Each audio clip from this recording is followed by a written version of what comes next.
then as just to introduce you to John, our presenter for tonight. I'm not going to go through all of this, but just briefly, he was born and educated in Johannesburg, University of Wits, degree in history, trained as a teacher, and then he spent his national service in the Air Force, where he was a research officer at the SAF Museum. He was a career teacher, 36 years at Pretoria Boys High, where he rose to the senior deputy headmaster, sometimes acting as headmaster. You can see he's a writer and also obviously hugely interested in by aviation, established a school aeronautical society.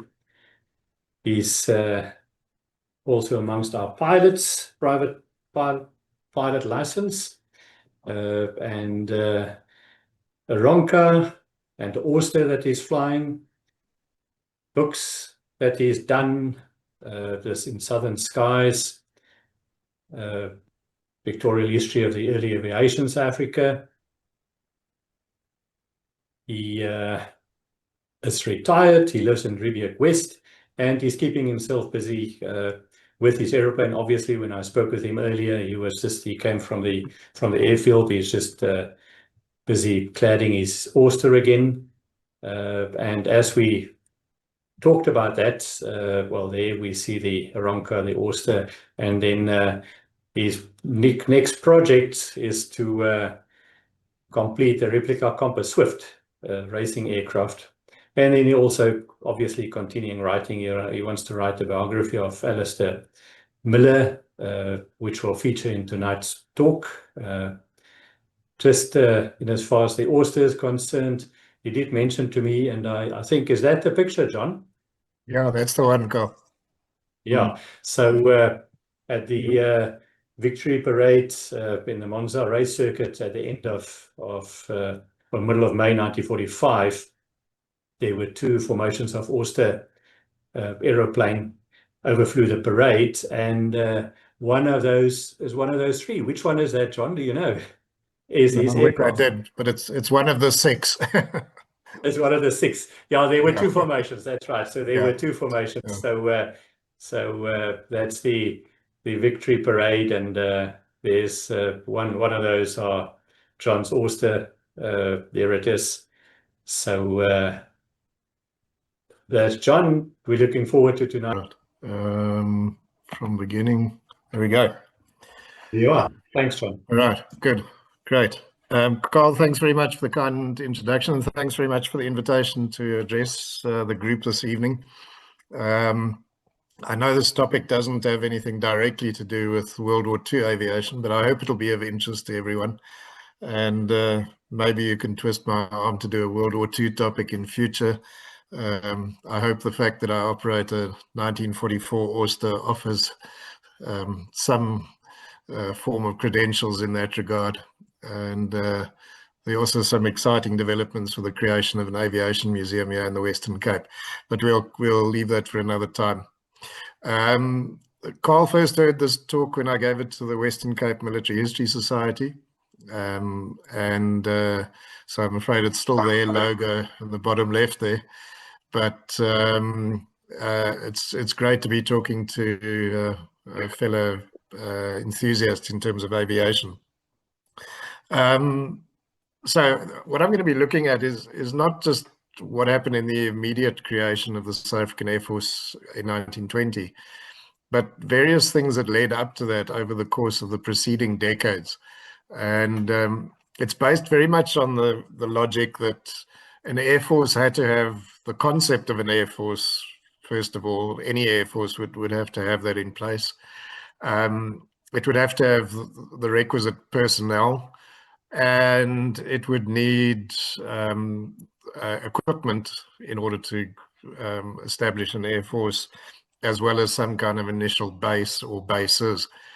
And so really what I'm looking at is how the fact that the SAF came into being in 1920, actually a lot of the groundwork was being laid in the decades prior to that. And that's part of what I'm going to be trying to flesh out this evening. If you go back to the 19th century, there's really not a lot that one can talk about in terms of military aviation. There were some British Royal Engineer gas balloons brought out in 1885, and they were used really more as a show of force with the Bechuanaland Field Force in that year, and with a force under General Warren that was operating up in what is today the Northern Cape. It resulted in the annexation of what became Bechuanaland, most of which is today Botswana, of course. So that is really the first time you see the serious use of any kind of military aircraft of any form. And these were gas balloons made bizarrely out of the intestines of oxen that were beaten together, as that was the only thing that they could find that was actually gas proof, because they were filled with hydrogen. Then, of course, you have quite a significant number of balloons sent out to South Africa during the Anglo-Boer War. About 30 of these. They were very expensive bits of equipment because they were handmade by a family in London who had the patent on how you created the envelopes. And so they were very expensive bits of equipment. And there were 4 balloon sections that accompanied different parts of the British Army that advanced up towards Kimberley, which was under siege, and that advanced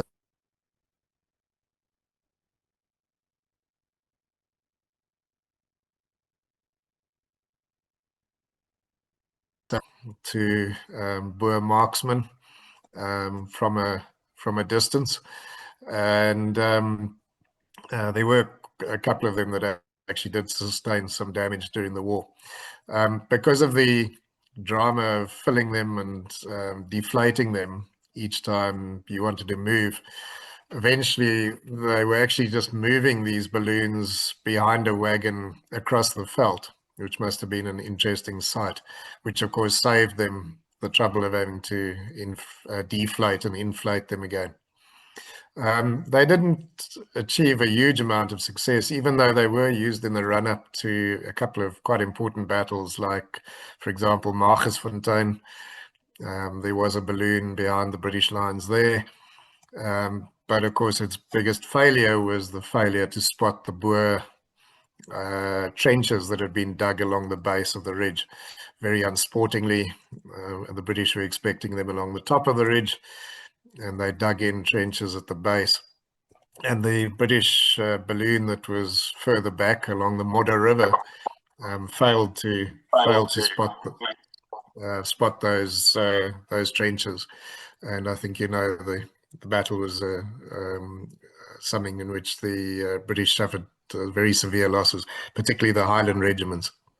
So in the 19th century and the first year of the 20th century, this was very much the sum total of military aviation seen in Southern Africa.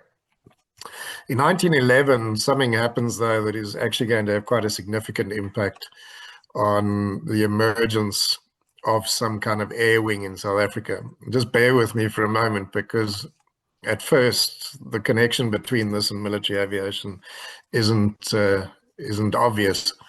But in 1911, the African Aviation Syndicate arrived in Cape Town.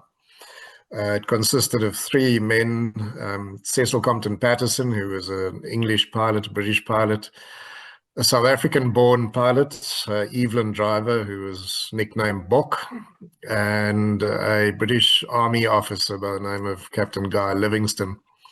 And they formed this aviation syndicate, arrived in Cape Town very much intent on exploiting the novelty of aircraft. Very few aircraft had been seen in Southern Africa up until this point. There had been some flying. The very first powered flight was actually in East London. There was some flying that was done in Pretoria and Johannesburg before the arrival of this syndicate. But very few aircraft had actually been seen in most parts of the country. And so really this was just another attempt to exploit the novelty of flying. And they started by holding an aviation fortnight in Cape Town, mainly operating from Kenilworth racetrack, which was just a convenient place in terms of a piece of flat land and stands for the spectators. I'm cheating a little bit by showing the aviation fortnight that occurred later in Johannesburg, and the racetrack that you see here is actually Turffontein racetrack, with one of the syndicate's biplanes taking off on the straight. But they did precisely the same thing in Cape Town. And they also, using the Blériot monoplane, they actually flew technically the first airmail in South Africa between Kenilworth and Muizenberg and back. And they were just postcards that people could buy. The syndicate then from Johannesburg moved on to Kimberley, and they were there by Easter of 1912. And some of the aircraft that they operated appeared at the Easter show held at the racecourse in Kimberley over Easter of 1912. However, one of the pilots, that was actually Bok driver, claimed that he was too ill to fly. Patterson didn't accept his reason. There was a terrible, very acrimonious court case where Patterson sued driver, and it was actually the first court case in South Africa involving aviation. But in any case, there was now so much bad blood that the syndicate then fell apart. And Patterson decided that because Kimberley was a wealthy town with some very wealthy residents, obviously because of the diamond industry, he was going to stick around there and try and pursue his aviation ventures on the outskirts of Kimberley at a place called Alexanderfontein. In the meantime, the Defence Act for the new country of the Union of South Africa. South Africa comes into being on the 31st of May 1910 by combining rolling four colonies into one. And that creates the Union of South Africa in 1910. So, of course, this new country had to start passing legislation in all areas where a country would require various things in future. And one of the laws that had to be passed quite early on, it was Act number 13 of 1912, was the Defence Act. The Minister of Defence at the time was Jan Christian Smuts, and this law was passed on the 13th of June of 1912. It's obviously a fairly extensive law or act, and contained all sorts of references to the commando system, to coastal defense and that sort of thing, how the artillery regiments would be organized. But tucked away amongst the hundreds and hundreds of clauses, if you go to section 19 of that act, there was a very significant clause that was inserted into the Defence Act of 1912. And I promise you this is the last extended quote I'll have on a slide, but it's actually of such importance that it deserves quoting in full, because what it made provision for in the future was the creation of an aviation wing, and that there would be potentially military aviators who would be trained, and that equipment would be procured. And in fact, it was even given at this early stage a title, a name, and it was indicated that it would be known as the South African Aviation Corps. Now, this was very, very progressive thinking when you consider that most countries in the world weren't thinking along these lines. And those countries that were largely in Europe or in North America. So for at that stage, British Dominion at the southern tip of Africa to be thinking ahead like this was, I think, very progressive thinking on the part of Smuts and those who drafted the Defence Act in 1912. And it obviously smoothed the way for the creation of the Aviation Corps at some point. Soon after this, we have the man who is head of the Union Defence Force, the Commandant General, Brigadier General C.F. Bayers, being sent on basically a fact-finding mission to Europe in 1912. This was after the Act was passed, and he visited a number of countries to see how their military was organized. And one of the things he was interested in was the aviation wings which these countries had. And so he visited Britain, France, Germany, and Switzerland, and got to observe how they were starting to adopt what was very, very new technology, obviously. You consider that the Wright brothers had flown successfully for the first time in 1903.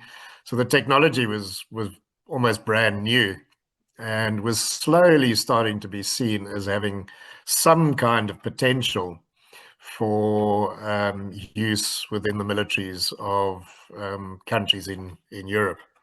And obviously the Americans had also, especially given the fact that the Wright brothers were American, they'd obviously also started to tentatively look at how these things might be used in an aviation context. When Bayers concluded his tour of Europe, he reached the conclusion, as quoted there, that flying was destined to play a very important role in military operations in the future. And considering that no country had yet used powered aircraft in warfare yet, the Italians were really going to be the first in North Africa when they were seizing territory that would later become what is today Libya. And they dropped the first bombs against the Turks then. But none of these European countries had yet used aircraft seriously in times of war. So Bayers himself was actually being quite prophetic by making this statement that he saw great usefulness for aircraft in the future. As I said earlier, Cecil Compton Patterson, the man who'd been part of that syndicate up in Kimberley, was pursuing his aviation interests there. And he took one of his aircraft down to Cape Town in December of 1912. He fitted it with floats, and it actually became the very first aircraft seen on floats operating anywhere in Southern Africa. And you can see rather a nice photo of it here, beached in Table Bay. And he did a number of demonstration flights. But the timing of his visit to Cape Town wasn't coincidental. He was well aware that Bayers was going to be returning from Europe, from his tour. And Patterson was hoping that he could corner Bayers and interest him in using his company to possibly train future military aviators. So he saw a potentially lucrative government contract if he could get Bayers to actually view his aircraft. There really wasn't a lot of choice as to who you would use to train South African military aviators for a South African Aviation Corps when in 1913 they seriously started to look at this. Cecil Compton Patterson, if I can just go back one slide, did actually take Bayers for a flight over Table Bay. And this was very much part of buttering him up and trying to show that he was the front runner when it came to potentially training pilots. In fact, there was one other alternative within Southern Africa, and that was the man shown on the left there, John Weston. And John Weston was South African born. He'd actually fought in the Anglo-Boer War. Interestingly, despite his name, he fought on the side of the Boers. And he then went and studied further overseas, became interested in aviation, and came back to South Africa with a whole lot of engines, propellers, and parts to build his own aircraft. And he based himself at Brandfort in what was then the Orange Free State. So really the choice, if the government was going to pursue this using local aviators, local pilots, was between John Weston and Cecil Compton Patterson, who geographically weren't that far apart, because the one was in Brandfort and the other one was in Kimberley. And so the government, there was much correspondence that went backwards and forwards asking questions as to who was a suitable candidate, who was the best suited to it, and so on. The two men refused to work as one, so it was either going to have to be a joint government contract, split between the two men, or the government was going to have to pick which one of them to actually use to train military pilots. The reason why in May of 1913 Patterson was awarded the contract is that a fire broke out in John Weston's workshop in Brantfort, and his aircraft workshop burnt out. And so that really reduced it to a one-horse race. And so Patterson was then duly awarded the contract. And the initial contract was to train 10 military pilots, and that would cost £150 each, which was a huge amount of money to spend. And the government displayed great faith in Patterson's ability to train these pilots up to a reasonable standard for a future South African Aviation Corps. So advertisements were then put out asking for candidates who were then selected and given temporary commissions and then sent off to Kimberley. De Beers had provided some land at Alexanderfontein.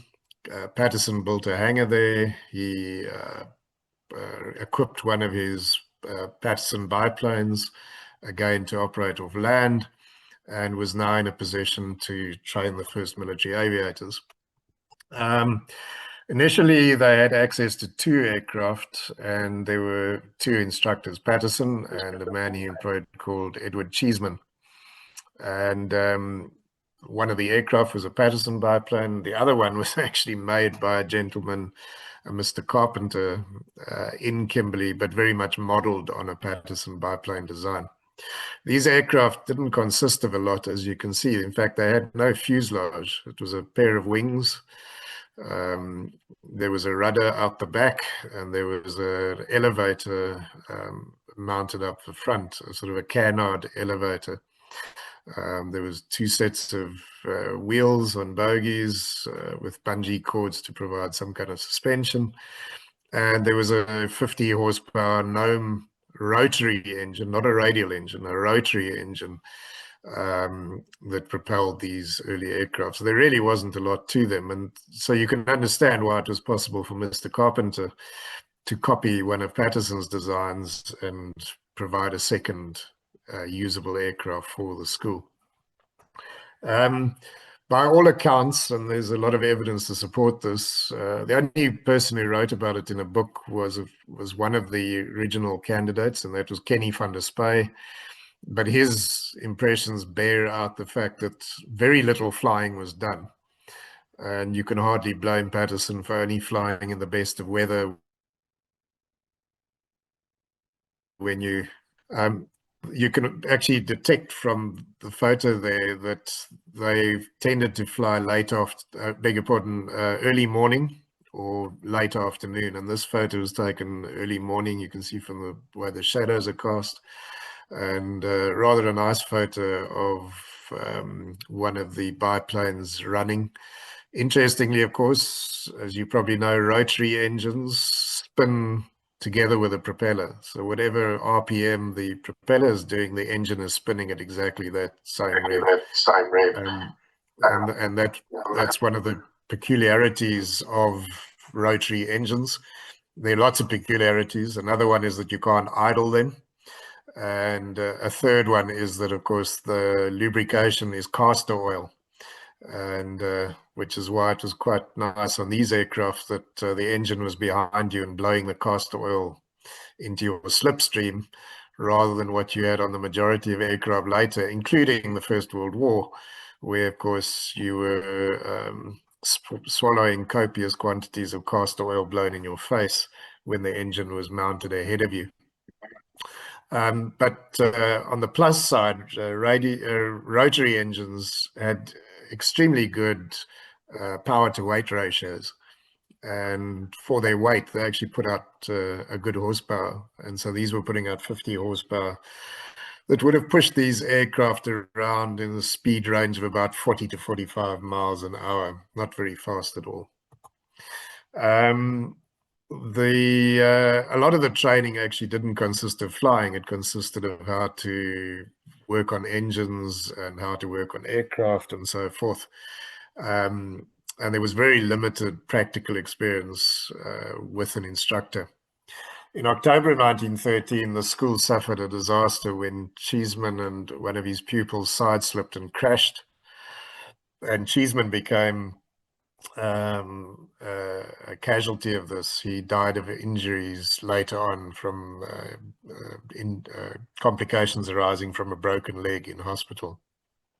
The pupil who was with him, hardly surprisingly, withdrew himself from the course, and so the number of trainees then declined by one. So Patterson pressed ahead using one aircraft and with himself as the only instructor of these military pilots. If you visited Kimberley, Alexanderfontein, just outside of Kimberley, the replica hangar stands there, exact replica, and in it a replica of the Patterson biplane, which was built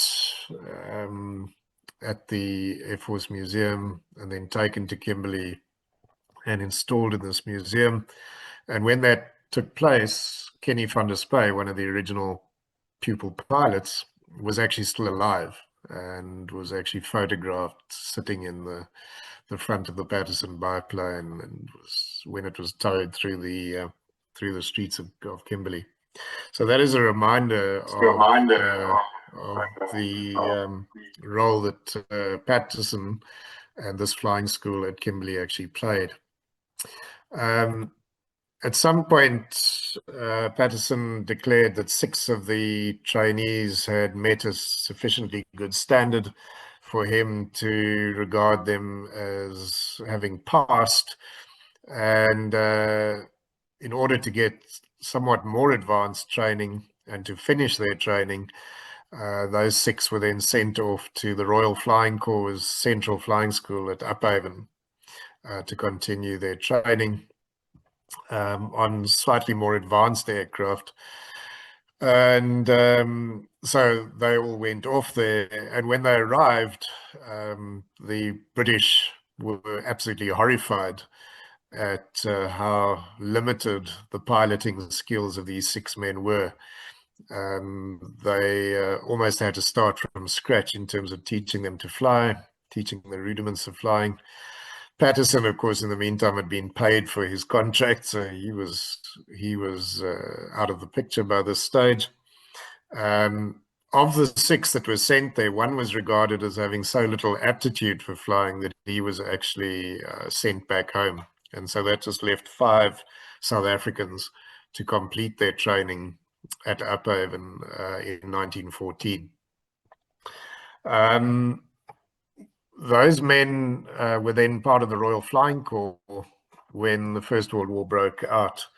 And interestingly, they were actually sent across to France with the first Royal Flying Corps contingent that flew across the English Channel and landed in northern France as part of supporting the British Expeditionary Force, the BEF, in the opening months of the war. And that was something that they had to their credit. And it was really just a case of timing. They just happened to be in England with the Royal Flying Corps when the First World War broke out. However, the South African Aviation Corps did come into being as a fully fledged body, and that process was accelerated because of the outbreak of the First World War. And the complement of officers and men who made up the original SAAC are senior photographed in the castle in Cape Town. They weren't all South Africans. In fact, at no point was the SAAC completely South African. They had to rely on some British recruits, mainly the mechanics, and then some of the pilots were also Royal Naval Air Service. Britain had 2 air wings at that stage. She had the one that fell under the Army, that was the Royal Flying Corps, and they had a separate one that fell under the Royal Navy, that was the Royal Naval Air Service. And so there were some RNAS men on the technical side and pilots who were part of the SAAC when it came into being in 1915.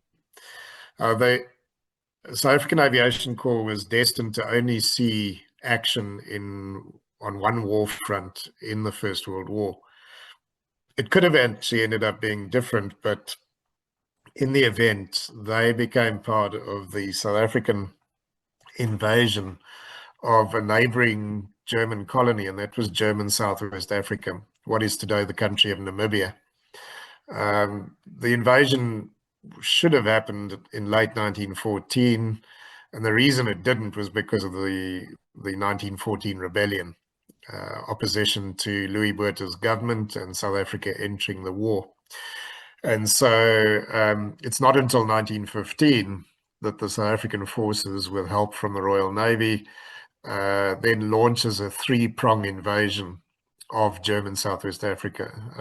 One force crossing the Orange River, one force landed at Luderitzbucht, and a third one landing at Walvis Bay and then advancing inland. And it was part of this military operation that the SAAC was going to be part of. There are a handful of photos of their arrival at Walvis Bay on the 1st of May 1915. You can see the crates with the aircraft being shipped ashore here and then assembled in a couple of hangars that were constructed at Walvis Bay. The South African government had actually bought aircraft. They were French aircraft, and they were selected because the framework was largely metal, and it was decided that that was likely to cope with the harsh African heat better than all wooden aircraft. So these were the 8 pilots of the SAAC. Commanding officer was Major G. Wallace, and they actually seen at Walvis Bay in 1915 after arriving there. And this photo taken from an aircraft shows the military base used at Walvis Bay by the Aviation Corps before the aircraft and pilots started to accompany the land forces, the South African land forces, as they advanced inland, capturing territory from the German colonial forces, who they greatly outnumbered. So the Germans pretty much from the beginning were forced to retreat inland. In addition to the French aircraft, which the South African government had bought, there were 2 BE-2C aircraft that were loaned from the Royal Navy. It's interesting to note that at this early stage of the war, the use of roundels was not yet fully developed. And you can see how on the tail of these aircraft, the Union Jack is still being used. Of course, it was at a distance easy to confuse the Union Jack with a German cross. And that is why, of course, they started to adopt roundels, the blue, white, and red roundels that then came to be used on Royal Flying Corps and later Royal Air Force aircraft in the war. The 5 aircraft that the South African government had purchased were these Henry Farman HF-27s, regarded as being better because of that tubular steel framework, which was unusual for the time. Most aircraft of this era were wooden framed, covered in fabric. That was by far the most common form of construction. Another thing that was unusual about these aircraft is that they had radial engines, 135 horsepower French radial engines, rather than the rotary engines that I spoke about earlier. So at least 2 reasons why these were quite unusual aircraft for their time. And in fact, they were destined not just to see service here, but elsewhere in Africa later in the war. So the actions undertaken by the Aviation Corps were limited to reconnaissance and some light bombing. These aircraft didn't have a huge payload, but they were able to carry light bombs. and they were used on occasions to bomb the German colonial forces. Interestingly, it's outside the scope of this talk, but there were some German aircraft that were operated in the same campaign. They were civilian aircraft that just happened to be there when the war broke out, and the Germans hastily converted them for military use. And they did, in fact, drop some bombs on South African encampments, which meant that the South African forces had to come up with their own improvised anti-aircraft guns, and they modified 2 field guns to be able to fire into the air to try and combat the nuisance presented by these German aircraft that had been bombing South African camps. But the SAAC never came face to face with any of the German aircraft during the course of the campaign, and did mainly reconnaissance work, being the eyes in the sky ahead of General Louis Botha's forces as they pursued the Germans. There were the inevitable accidents, and this is one of those. You can see somebody's wiped their undercarriage off on one of the salt pans that we used as makeshift airfields during the course of the campaign, which of course was successful. In fact, the South African capture of German Southwest Africa, although it's largely forgotten today, was actually the first Allied victory of the First World War, and something that tends to get forgotten today. Once the campaign was over, the SAAC actually ceased to exist, and it's reborn in the form of one of the squadrons of the Royal Flying Corps, which was number 26. So 26 Royal Flying Corps was constituted in order to absorb all the members of the SAAC, pilots and ground crew, and then also additional recruits, both from South Africa and from Britain, who were drafted into the squadron as needed. Now, this squadron was used in the next theatre of war where South Africa participated, which was German East Africa, and that is today Tanzania, the country of Tanzania. So after the successful campaign in German Southwest Africa, the British government asked Louis Botha if they were willing to commit forces to German East Africa, and they agreed. Again, the prerequisite was that they had to be volunteers, and there were no conscripts were used. So on that basis, a large number of South African regiments were then sent to East Africa, and this squadron came into being as the squadron which then absorbed the SAAC. It's interesting to perhaps just pause and consider. I've just come back from a couple of weeks in Australia, and it was interesting to draw comparisons with South Africa and Australia in terms of its aviation contribution in the First World War, because the Australians had their own air corps in the First World War, which operated its own squadrons, mainly on the Western Front and then in the Middle East. And if things had taken a slightly different turn, this is actually what could have happened with South Africa as well, that there could have actually been a South African Aviation Corps with various squadrons operating wherever they were chosen to be deployed. But instead, 26 Squadron became really the only predominantly South African unit that was going to serve in the First World War. Interestingly, it's also the only Royal Air Force squadron, because obviously the RFC later became the RAF. It's the only RAF squadron that has an Afrikaans slogan, originally Dutch, but later obviously Afrikaans, 'n wagte in die lug. And then obviously the Springbok featuring on the crest. So this squadron actually saw extensive service right up to the very end of the war. As you probably know, the German forces never surrendered in German East Africa. In fact, right at the end of the war, the commanding officer took the remnants of his army across into northern Mozambique, which was Portuguese East Africa back then. So it was the only German army never to surrender in the First World War. So a very tough campaign in which 26th Squadron was deployed extensively across this largely jungle territory, and largely being used again for reconnaissance and for bombing runs carrying a limited number of small bombs, normally Cooper bombs, which were 20-pound bombs that were dropped. But the vast majority of what they did was actually reconnaissance.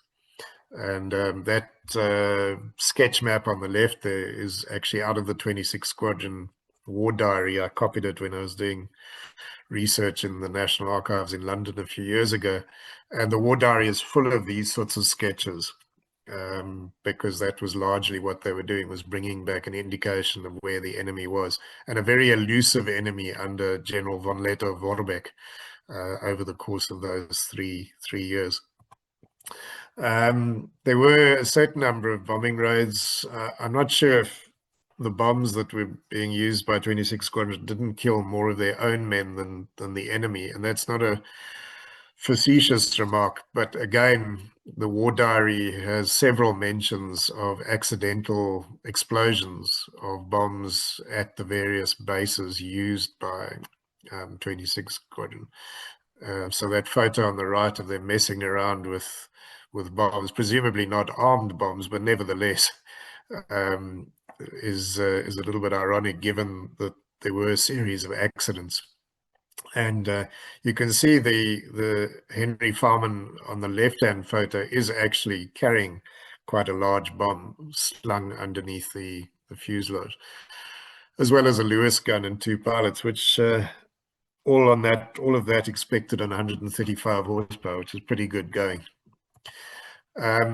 This was a war front which really, the hazards were not confined simply to the enemy that was shooting at you, but to the terrain, the climate, the disease, and then the wild animals. A lot of the pilots, when they were not on duty, would spend their time going and hunting lions. But there were several cases of aircraft that force landed away from bases, and the pilots having to spend the whole night up a tree because of lions prowling. When I used to teach this to my history classes, I always used to say this was a war. This was like fighting a war in the Kruger National Park. It really was. That's how wild it was, with the added enemies of the disease, which was rampant. Just about every single person who served in that war zone fell ill with various tropical diseases. So there were a lot of hazards that had to be overcome for 26 Squadron to continue, and yet they were the only Royal Flying Corps squadron in sub-Saharan Africa throughout the First World War. Last couple of snapshots that were taken there, and you can see the mix of the 2 aircraft types, the inevitable Crossley tenders, the vehicles that was used as support vehicles, and then the workshop vehicles that accompanied the squadron as it moved. In the meantime, while 26 Squadron was writing its chapter into aviation history in East Africa, a hugely significant event takes place back here in South Africa. Well, really 2 events, in that Alistair Miller, who was a captain when he was first sent out and a major the second time he was sent out, was sent to South Africa to recruit young men, mainly from all boys schools, which was a logical way to try and recruit potential personnel for the Royal Flying Corps. The first time he was sent out, he toured around just going by train from city to city. The second time, he was given an aircraft and a mechanic to fly from place to place, because it was felt, rightly so, that an aircraft would capture the imagination of young men and that they would be more likely to sign up. So on his first tour, he identified 450 men who were then shipped across to Britain for training in the Royal Flying Corps. And the British were so impressed that they almost immediately sent him back to South Africa, this time with an aircraft, and said, please recruit men again, because we're so impressed with the caliber of candidates that you sent us. So Miller arrived in Cape Town. He was given this aircraft, the one that he actually used. There was also a spare aircraft in Cape Town in case he required it. A mechanic who would accompany him on the recruiting tour. And the idea was to fly from center to center, gather crowds, make an impression on young men, and hopefully recruit them to the Royal Flying Corps. The first leg of his second recruiting tour using this BE-2E was from Cape Town to Port Elizabeth, and he landed on the golf course there. That was the longest flight accomplished in South Africa up until that point, and obviously elicited much excitement among the good folk of Port Elizabeth, and there was a huge crowd there to welcome him, who'd been told to stay back and who disobeyed instructions and rushed forward, and he had to apply throttle, and he ended up landing in one of the bunkers on the golf course. After they'd brought up a new propeller, he continued his recruiting tour, and he hopped all around the Eastern Cape, then into the interior up to Johannesburg. There was talk of actually of him going all the way up to Rhodesia. Rhodesia, of course, being another British colony, but he didn't actually do that for various reasons. His tour was limited to South Africa. He did, however, go briefly to the place where he'd been born, which was Swaziland, during the course of this. So his second recruiting tour was even more successful, and the draw card of the aircraft was obviously a major factor in that. And he had about 8,000 applicants. He had to do all the paperwork as he was moving around, by the way, so it was quite onerous. There were about 8,000 applicants, and he recruited or selected from those 2,000 men to go over as part of the second contingent to join the Royal Flying Corps. It's beyond the scope of this talk directly, although it's a fascinating topic, obviously, but many of those South Africans would go on to distinguish themselves in the Royal Flying Corps, and when the Royal Flying Corps became the Royal Air Force in the last months of the war, carved out quite distinguished careers. 48 of them, most of them Miller boys, Miller recruits, became fighter aces. In other words, they notched up 5 or more victories, and really developed quite a reputation. The top balloon buster, of course, of the First World War was a South African. That was Andrew Beauchamp Proctor. And there were various other men, of course, who were going to distinguish themselves, not just on the Western Front, but in fact on a couple of other war fronts as well. Now, the reason why I mention Miller's recruiting tour and the fact that a couple of thousand South Africans ended up serving in the Royal Flying Corps and then the Royal Air Force is because some of the men who were going to become the founding officer corps of the South African Air Force in 1920 and the years that followed were, of course, amongst those men who'd cut their teeth in the First World War. So it was pretty obvious that those of them who chose to further their career in military aviation, rather than going into Civvy Street or trying to, as Alistair Miller did, pursue something in terms of civil aviation, it was pretty obvious that if an Air Force were to come into being in South Africa, as it did in 1920, that these men who had gained valuable experience and combat experience were obviously going to be amongst its most valuable founding fathers or founding officer corps. I'll just make one more point, and then, Carl, I'm sure a break would be in order. Absolutely, John. Yes, yeah. Yeah. Okay. Perfect. I'm just going to make one point so that we can get a stepping off point. The other major development during the course of the First World War was the birth of the concept of an air force as being an independent arm of the forces that did not fall under the control of either the Army or the Navy. And of course, the world's first air force comes into being as a result of the recommendations of none other than Jan Christian Smuts, serving at the time with the Imperial War Cabinet in London. And he was tasked with various things. He had a brilliant mind. He had a military background, he had a legal background, he had a government background. So he was hugely valuable to the British war effort and the Imperial war effort, and given various tasks during the course of his service there. And one of those was to put forward recommendations as to how to deal with the scourge of German bombers who were bombing British cities. In the earlier part of the war, this had been by way of huge Zeppelins, which were not particularly effective because they were highly vulnerable, not just to anti-aircraft fire and aircraft, but also to weather. But as the war progressed and technology improved, the Germans were building quite large bombers, so-called Gotha bombers, and these were starting to drop increasing tonnages on British cities, not just London, but some cities in the Midlands too. And Smuts was asked to put forward a proposal as to how to deal with this problem.